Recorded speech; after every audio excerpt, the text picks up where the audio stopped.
Morjesta ihmiset. Nyt varmaan voi todeta, että talvi on päättynyt täällä eteläisessä Suomessa, kun lumet on sulaneet ja järven selätkin on suurimmaksi osaksi auki jäästä. Ja nytkin on aurinkoista ja 12 astetta lämmintä, että ei huono lainkaan.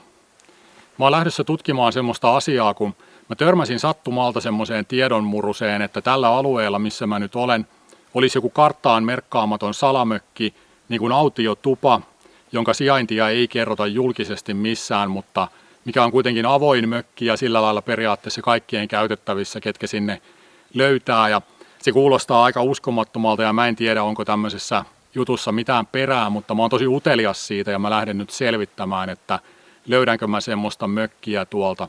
Mulla on siis se aluekin, missä sen on tarkoitus sijaita aika karkeasti vaan tiedossa, että ei tässä nyt ihan kauhean hyvät lähtökohdat ehkä ole sen löytämiselle, mutta haluan kuitenkin yrittää. Ja mulla on joka tapauksessa yöpymiskamat mukana ja aion viettää seuraavan vuorokauden täällä metsässä retkeillen. Tervetuloa mukaan reissuun!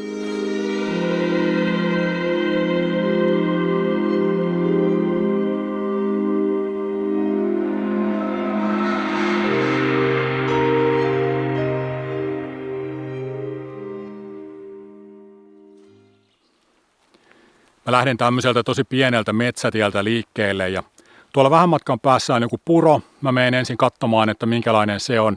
Luonnonvaraiset virtavedethän on tosi kauniita usein, että jos se sattuisi olemaan niin kuin hieno luonnon puro.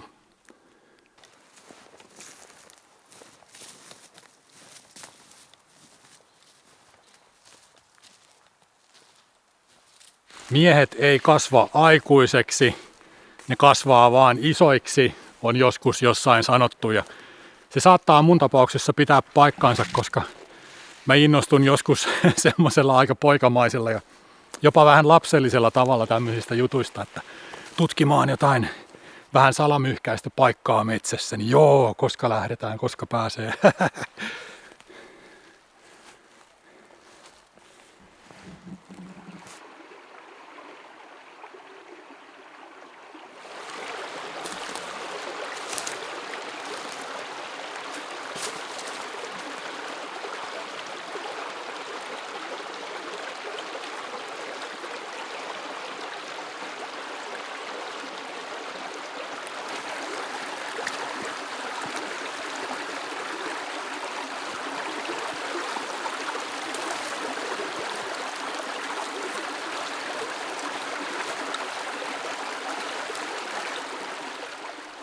Nätti pieni virta.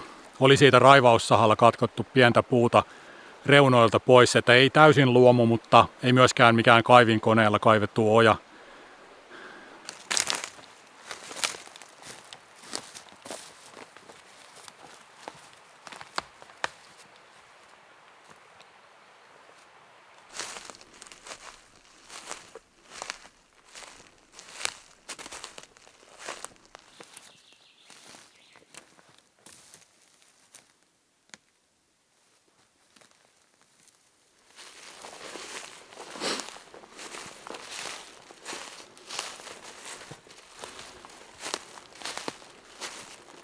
Hienon näköistä jäkälämattoa oli tossa ja muutama sinivuokkokin oli auennut.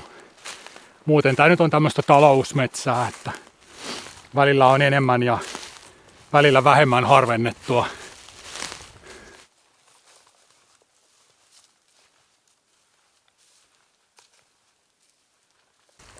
No nyt tultiin kansallismaisemaan eli suolle.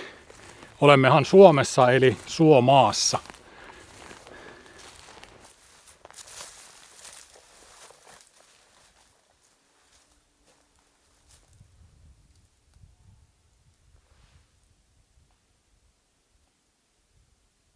Jostain kuuluu ihmisten ääntä. Vai olisinkohan mä voinut erehtyä? Ihan kuin joku olisi puhunut tuolla. Mut hetkinen, tuollahan on joku mökki tuolla vastarannalla. Tuommoinen ikivanhan kelomökin näköinen rakennus tuolla. Eikä tässä kartan mukaan mitään pitäisi olla kyllä. Joo, kyllä täällä on ihmisiä. Tuolta kuuluu jotain kälätystä, mutta se ei kuulu tuolta mökin suunnasta. Ja siellä tehdään tulia, koska rupesi tulee semmoinen ihan selkeä savunhaju ja kuului semmoisia niinku oksan katkomisääniä tuolta. kai se olisi paras mennä ihan reilusti jutulle vaan, eihän mulla mitään salattavaa täällä ole, mutta mä nyt olin jotenkin vaan orientoitunut sillä, että mä menen omia aikojani ja omia polkujani niin kuin etsimään sitä mökkiä ja sillä, että mä en nyt yhtään niin kuin odottanut, että täällä olisi ihmisiä.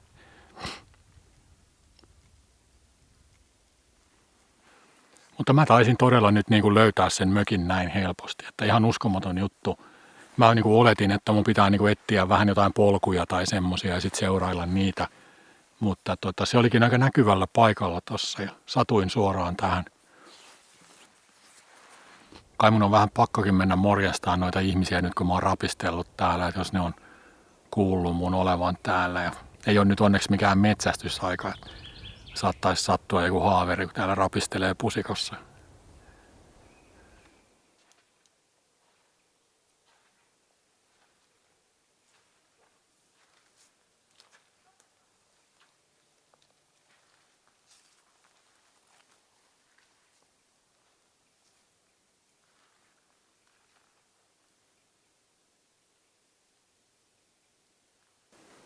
No joo, mökki on ihan todellinen kyllä ja siinä se nyt on.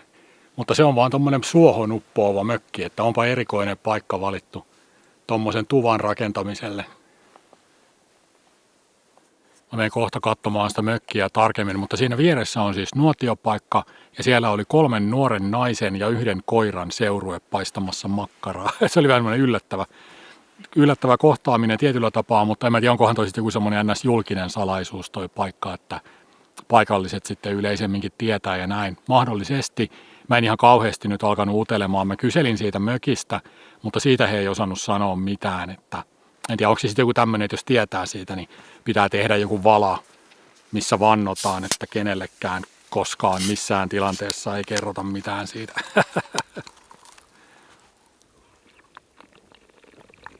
Joo, se on varmaankin siirretty jostain se mökki, koska ne hirret on numeroitu, niin eikö se meinaa sitä, että ne on sen takia numeroitu, että osataan laittaa oikeaan järjestykseen sitten siellä niin kuin uudessa rakennuspaikassa. Ja se on vaan tosi rumasti niin kuin vajonnut suohon, niin kuin veteen se mökin lattia tai niin kuin pohja. Mä en vielä katsonut sinne sisälle tai mitään, mä menen kohta sitten. Mä tässä vähän niin kuin kuulostelen nyt, että jos päiväretkeilijät lähtee kohtapuoliin, niin menen sitten rauhassa katselemaan.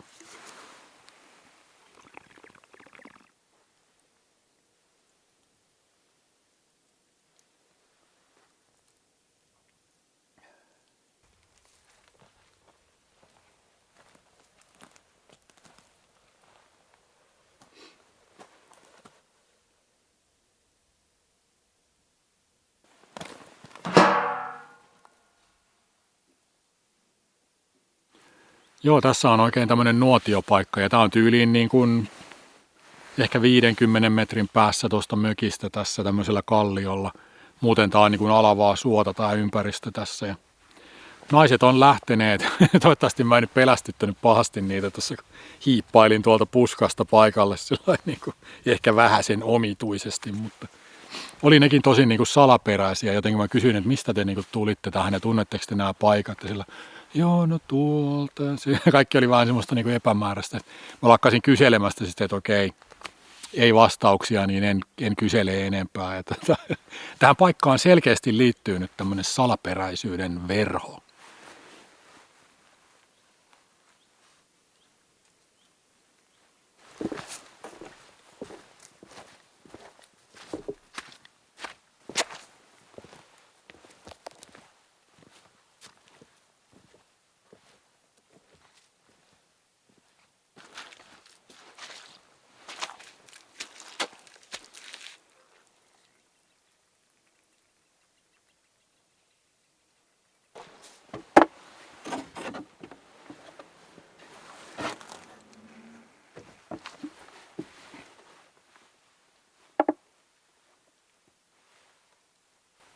Vau!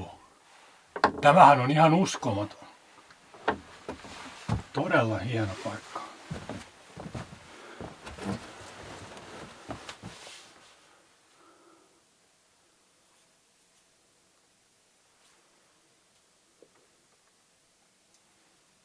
Tuossa pöydällä on paksu vieraskirja, missä on paljon nimiä, että kyllä täällä monet on käyneet ja siinä vieraskirjan alussa selitetään tämän mökin juttu, eli tämä on täysin yksityinen autiotupa yksityisellä maalla, mutta tämä pidetään avoimena, mikäli homma pysyy hallinnassa. Ja tuossa annetaan niin kuin tulentekolupakin tuohon nuotiopaikalle, mikä on tuossa vieressä, että sillä on aika anteliasta joltain taholta ja mäkään en nyt tätä sijaintia tietenkään paljasta, kun tämä on tarkoituksella haluttu pitää tämmöisenä vähän niin kuin matalan profiilin juttuna.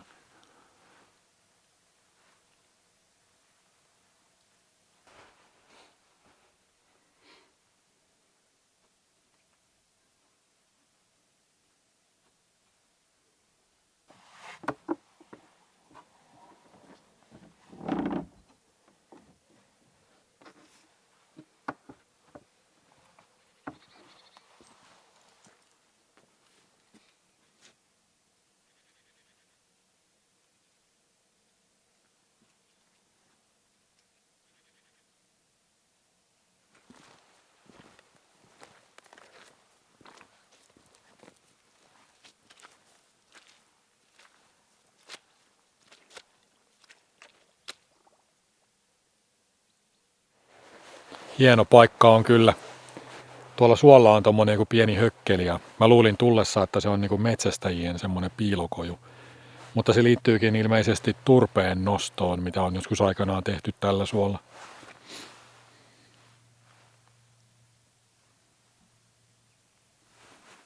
Onpa hieno teko maanomistajalta, että on säästänyt tämmöisen alueen ja laittanut tommosen tuvan tuohon.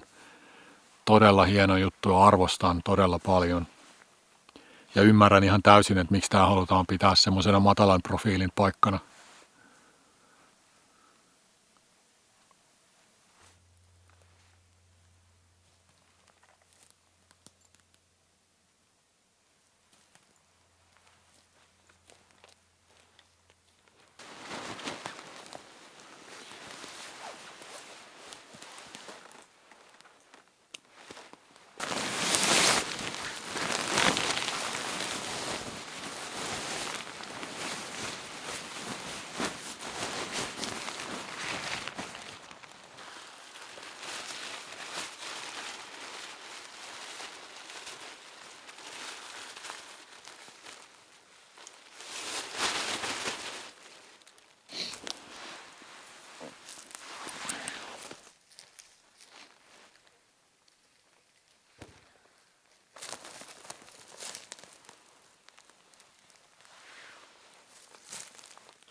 Mä laitoin riippumaton tähän nuotiopaikalle, kun en mä usko, että tässä nyt mitään ruuhkaa varsinaisesti yleensä on, vaikka nyt sattukin muutama ihminen olemaan tässä silloin kun tulin, niin laitoin ihan tähän viereen vaan.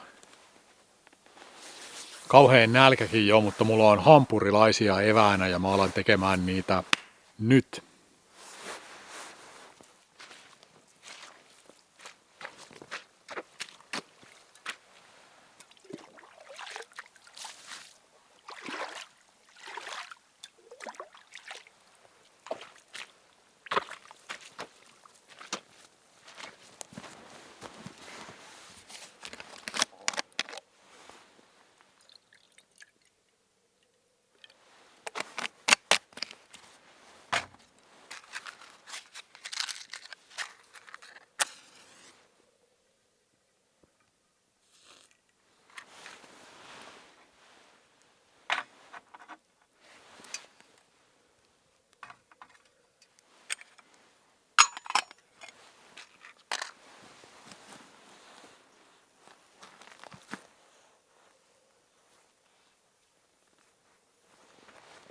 Ihan on semmoista kesäillan tuntua erotuksena totta kai, että ei ole ötököitä ja lämpötila romahtaa saman tien kun aurinko laskee. Että ennusteen mukaan nyt menee niin kuin 2 asteeseen lämpötila siinä sitten ennen auringon nousua ja auringon nousun jälkeen totta kai lämpenee sitten nopeasti.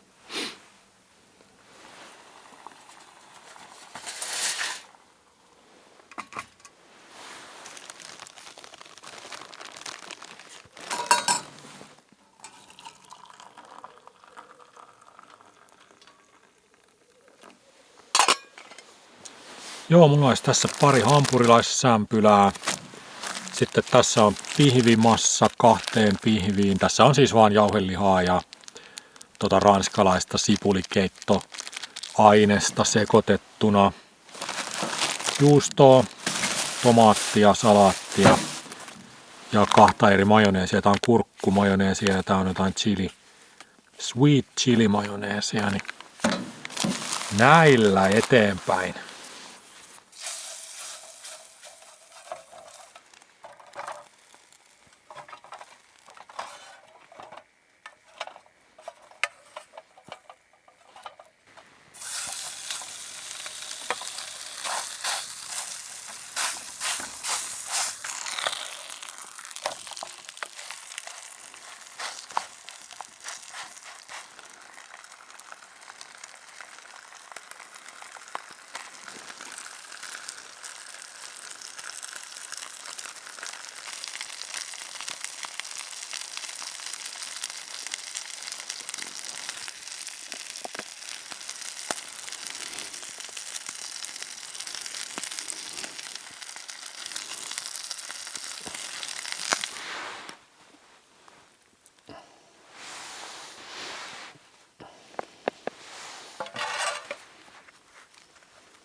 No sitten olisi aika maistaa.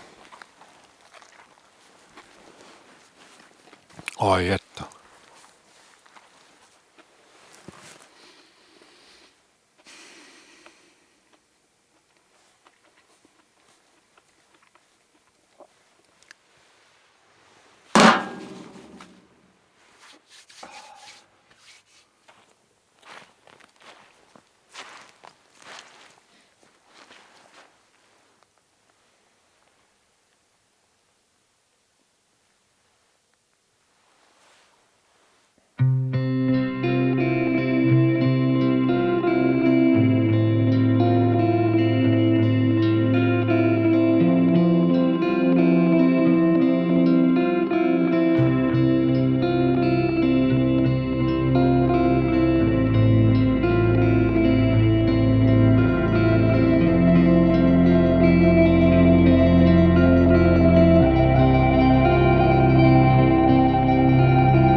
Huomenta. Olipas mukava herätä, kun metsä on niin eläväisen kuulonen, täynnä elämää.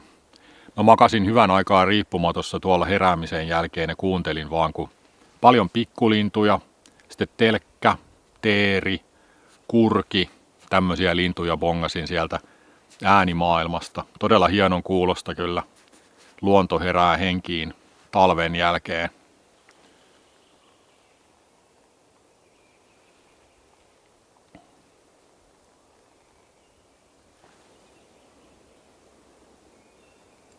Tällä keväällä, kun metsä on täynnä lintuääniä, niin mua vähän harmittaa se, että mä en tunnista niitä niin kuin enempää äänestä.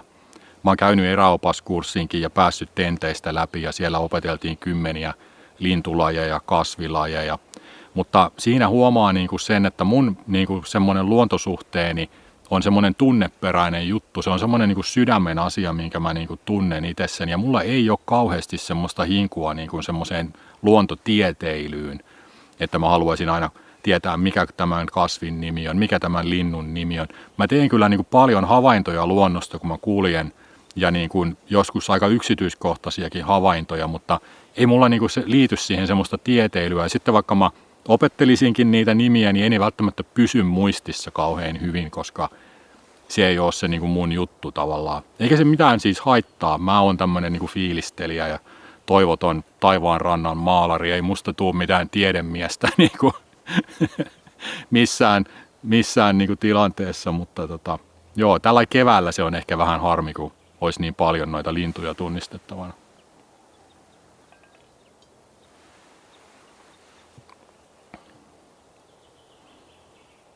No yksi asia, minkä mä kyllä muistan ulkoa joka kerta on ruoka-ajat, ja mulla olisi nyt tässä aamupalaksi pari ruisleipää juustolla, salaatilla, tomaatilla, 2 kananmunaa paistettuna ja sitten maustamatonta jogurttia myslillä.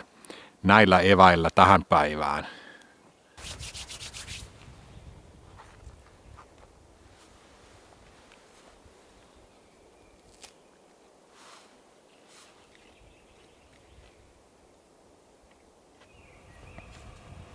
Kyllä 5 miljoonan tähden hotellissa pitää olla asianmukainen aamupala, se on ihan selvä asia. Ja hieno tähtitaivas oli muuten illalla ja yöllä, että täällä ei ole mitään valosaastetta häiritsemässä, niin todella hienon näköistä kyllä. Ja saa ihmettelemään maailmankaikkeutta.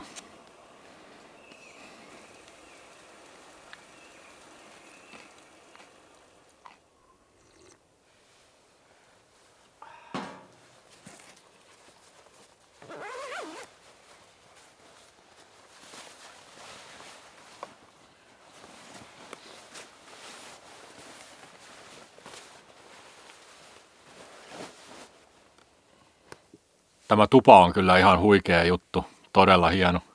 Toivottavasti omistajalla riittää vielä sitoutumista sen verran, että nostaisivat sitä tuolta suosta ylöspäin, kun se on nyt aika pahasti kyllä vajoamassa vesilammikkoon koko mökki, mutta jospa se siitä vielä.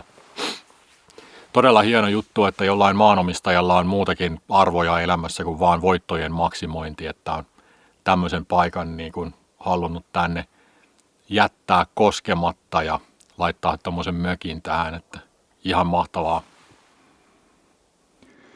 Hei hei mystinen erämökki. Oli todella hauskaa päästä käymään tämmöisessä paikassa.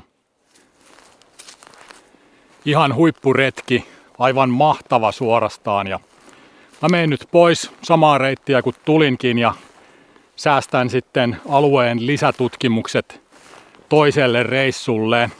Se on aina tärkeää säästää jotain kokemuksia myös niin kuin tulevaisuuteen, ei pidä ahnehtia niin kuin liikaa. Mutta tämä retki päättyy nyt tähän. Minä kiitän seurasta ja seuraavassa videossa jatketaan. Morjens!